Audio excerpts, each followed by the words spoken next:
નમસ્કાર મિત્રો, engineers education ચેનલમાં આપ સર્વેનું સ્વાગત છે। તો મિત્રો, આજે આપણે ધોરણ 8નો વિષય ગુજરાતીનું કાવ્ય 1 આ તો ઈસતણો આવાસ ભણીશું। તો મિત્રો, આ કાવ્યના કવિ છે કરસનદાસ માણેક। તો સૌપ્રથમ આપણે કવિ પરિચય જોઈએ। તો કરસનદાસ માણેકનો જન્મ કરાચીમાં થયો હતો। તેમનું ઉપનામ વૈશંપાયન હતું। કવિતા, વાર્તા અને નિબંધ જેવા સ્વરૂપો તેમણે સફળતાથી ખેડ્યા છે। ખાખનો પોયણા, મોહબ્બતને માંડવે, પ્રેમ ધનુષ્ય વગેરે તેમના જાણીતા પુસ્તકો છે। તેમણે રામાયણ અને મહાભારત વિશે પણ સુંદર પુસ્તકો આપ્યા છે। તેમનું અવસાન વડોદરા ખાતે થયું હતું। તો મિત્રો, હવે આપણે કાવ્યનો થોડો ટૂંકમાં પરિચય મેળવીએ। તો આ કાવ્યમાં ઈશ્વરનો મહિમા ગાવામાં આવ્યો છે। ઈશ્વર જે આપે છે તે ખાવું અને ઈશ્વર જેમ રાખે તેમ રહેવું એમ કવિ કહે છે। ઈશ્વરનો ચીચુડો તો અવિરત ચાલતો રહે છે। આપણે આપણા ગજા પ્રમાણે દૂસરીનું વહન કરવું એમ પણ કવિ ભારપૂર્વક જણાવે છે। અઘરા કે આકડા થયા વિના રામે દીધેલી રોટી ખાવા પણ કવિ કહે છે। આમ આ વિશ્વ એ ઈશ્વરનો આવાસ છે અને આપણે સૌ અતિથિ છીએ એવી વાત અહીં સુંદર રીતે નિરૂપણ પામી છે। તો બાળ દોસ્તો, હવે આપણે આ કાવ્ય જોઈશું। આ તો ઈસતણો અવતાર, તું આમંત્રિત અતિથિ એનો, નહીં સ્વામી નહીં દાસ, આ તો ઈસતણો આવાસ। એ પીરસે તે ખાતું, રસથી એ આપે તે લે, એના જનને તારા ઘણીને એ રાખે તેમ રહે। વેર તો પ્રતિપળ હેતનું હાસ, આ તો ઈસતણો આવાસ।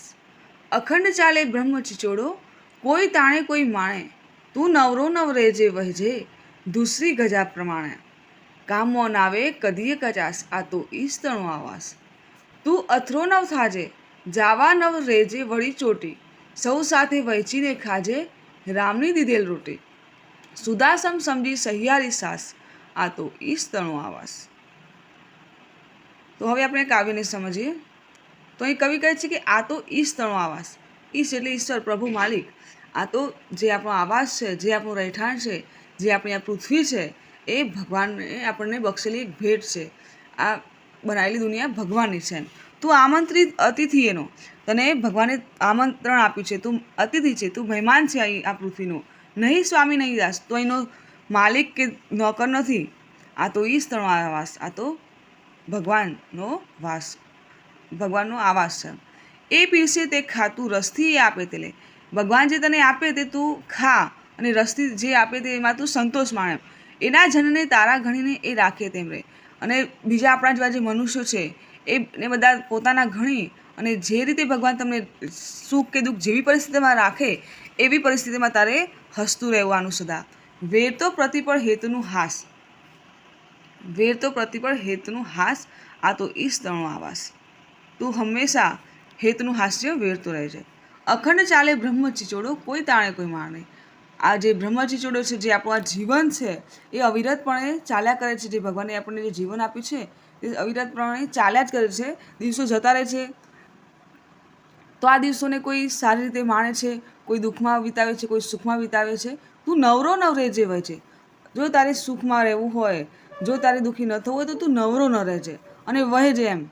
તું તારી જાતને મન મૂકીને જીવન જીવજે, દૂસરી ધજા પ્રમાણે, તારી ગજા પ્રમાણે તું તારું જીવન નિર્વાહ કરજે અને મસ્તીમાં રહેજે। કામમાં ના આવે કદીએ કચાસ, તારા કામમાં કોઈ દિવસ કચાસ ના આવે, આ તો ઈસતણો આવાસ। તું અથરો નવ થાજે, જાવા નવ રેજે વળી ચોટી, તું અઘરો ના થાજે, સૌ સાથે વહેંચીને ખાજે, રામની દીધેલી રોટી। જે ભગવાને તને રોટલી આપી છે, જે ખાવા માટે જે અન્ન આપ્યું છે, તે તું સાથે બધા ભેગા મળીને ખાજે, તું અઘરો ન થજે એમ। સુદાસમ સમજી સહિયારી સાસ, અમૃત જેવી સમજી સાસને તું બધા સાથે ભેગી મળીને પીજે એમ, આ તો ઈસતણો આવાસ। તો મિત્રો, હવે આપણે આ કાવ્યને આધારે જે શબ્દાર્થ છે તેના અર્થ જોઈશું। તો ઈશ એટલે ધણી, માલિક, પરમેશ્વર। આવાસ, આવાસ એટલે ઘર, નિવાસસ્થાન। આમંત્રિત એટલે આમંત્રેલું। અતિથિ એટલે મહેમાન। સ્વામી એટલે માલિક। રાજા। દાસ એટલે સેવક। હાસ એટલે હાસ્ય, હસવું તે। અખંડ એટલે આખું, પૂરેપૂરું, સમગ્ર। દૂસરી એટલે ધુરા। ગજ એટલે ક્ષમતા, શક્તિ। શબ્દ સમૂહ માટે એક શબ્દ। જમવા માટે થાળીમાં મૂકવું એટલે એને કહેવાય પીરસવું। હવે મિત્રો, આ કવિતાને આધારે આપણે વાતચીત દ્વારા પ્રશ્ન જવાબ જોઈશું। તો તો પ્રથમ પ્રશ્ન છે કે કાવ્યની જે પંક્તિ તમને યાદ રહી ગઈ હોય તે ગાઓ. તો મિત્રો તમને કાવ્યની જે પંક્તિ યાદ રહી ગઈ હોય તે તમારે લખવાની છે, ગાવાની છે, બરાબર. બીજો પ્રશ્ન છે ઈશ્વરનું આપેલું તમને શું ગમે છે, શાથી? તો ઈશ્વરે આપેલ વિચારવાની શક્તિ અને ઈચ્છા શક્તિ મને સૌથી વધુ ગમે છે, કારણ કે આ શક્તિને લીધે માનવો જે ધારે તે કરી શકે છે. પ્રશ્ન 3 તમને નવરું રહેવું ગમે, કેમ? તો મને નવરું રહેવું ગમતું નથી, કેમ કે નવરા રહેવાથી બિનજરૂરી વિચારો મગજમાં આવ્યા કરે છે અને શરીરમાં આળસ ભરાઈ જાય છે. પ્રશ્ન 4 નવરાશના સમયમાં તમને શું શું કરવું ગમે? તો નવરાશના સમયમાં મને પુસ્તક વાંચન કરવું અને ગીત સાંભળવા ગમે. પ્રશ્ન 5 તમે મિત્રો સાથે શું શું વહેંચીને ખાઓ છો? તો હું શાળામાં મારા મિત્રો સાથે મારા ટિફિનમાં આવેલો નાસ્તો, ફળો અને બીજી ખાદ્ય સામગ્રીને વહેંચીને ખાઉં છું. આગળ જોઈશું. પ્રશ્ન 2 ઉદાહરણ વાંચો, સમજો અને બંધબેસતા શબ્દોની જોડ બનાવો. તો કૌંસમાંના શબ્દો છે આવાસ, ધુરા, ઉતાવળું, દાસ, મહેમાન, ક્ષમતા, ઘર, સેવક, અતિથિ, અધીરું, ધૂસરી અને ગજુ.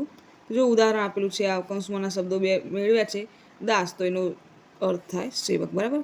એવા શબ્દો છે આવાસ તો એમાંથી શબ્દ શોધીને જ લખવાનું છે. તો આવાસ એટલે ઘર, ઉતાવળું એટલે અધીરું, ધુરા એટલે ધૂસળી, મહેમાન એટલે અતિથિ, ક્ષમતા એટલે ગજુ.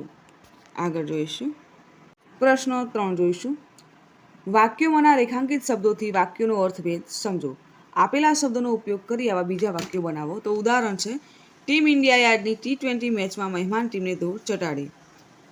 તો બીજું વાક્ય છે કે મહેમાન ટીમ સામે યજમાન ટીમે જોરદાર પ્રદર્શન કરી ટ્રોફી પર કબજો મેળવ્યો. તો મહેમાનનું વિરોધી અહીંયા છે કે યજમાન. તો તે શબ્દ છે દાસ, તો દાસનો વિરોધી થાય સ્વામી. તો આપણે વાક્ય બનાવીશું કે આપણે તો ઈશ્વરના દાસ કહેવાઈએ. એ સ્વામી ઉપરથી બનાવીએ, વિરોધી શબ્દ પરથી, કે ઉપરવાળો જ આપણો સ્વામી છે. બીજો શબ્દ છે હાસ્ય, તો એનું વિરોધી છે રુદન. તો રમૂજી ટૂચકો સાંભળીને ઉદાસ ચહેરા પર હાસ્ય આવી ગયું, રુદન. તો પિતાજીના અવસાને અમારા જીવનમાં રુદન ભરી મૂક્યું. ત્રીજો શબ્દ છે ધીરજ, તો કે ઉતાવળ. તો રોહને ધીરજ રાખીને કામ કર્યું તો કામ સારું થયું. બીજું વાક્ય મેહુલે કામ કરવામાં ઉતાવળ રાખી તો કામ બગડ્યું. ચોથો શબ્દ છે અખંડ, તો એનો વિરોધી ખંડિત. તો ભગવાન કૃષ્ણની મૂર્તિ અખંડ શિલામાંથી બનાવેલ છે, ખંડિત મૂર્તિને મંદિરમાં ન રાખવી જોઈએ, બરાબર. આગળ જોઈશું. પ્રશ્ન 4 કાવ્યને આધારે એક શબ્દમાં જવાબ આપો.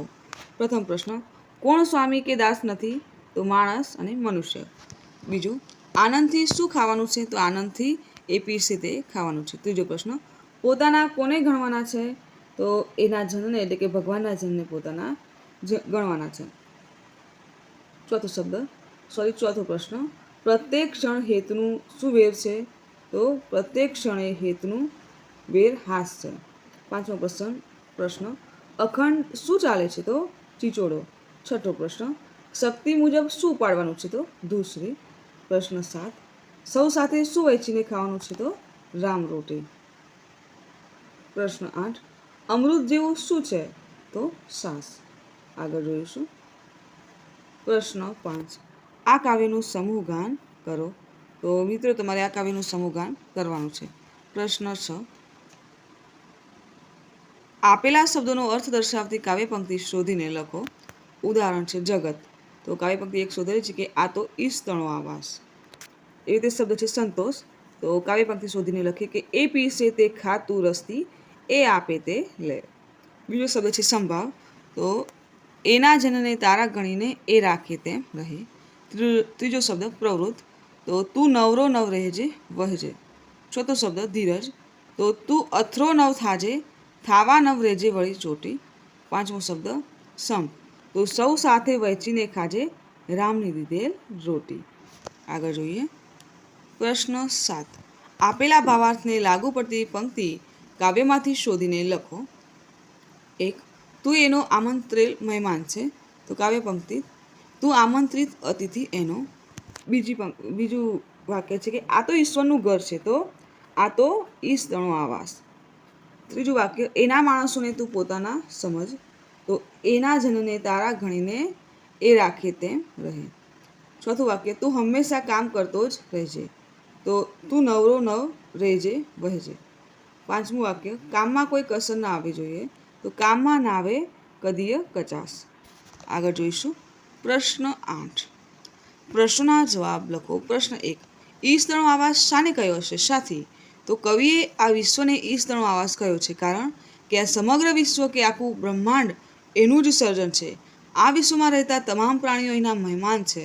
આ વિશ્વમાં આપણે ઈશ્વરની ઈચ્છા મુજબ જ રહીએ છીએ. એ જે આપે તે ખાઈએ અને એ રાખે તેમ રહીએ. બીજો પ્રશ્ન. ઈશ્વરની કઈ કૃપાની વાત કરી છે? તો ઈશ્વર પોતાની આ દુનિયામાં આપણને એક મહેમાન તરીકે રહેવા દે છે. એ આપણને ખોરાક આપે છે.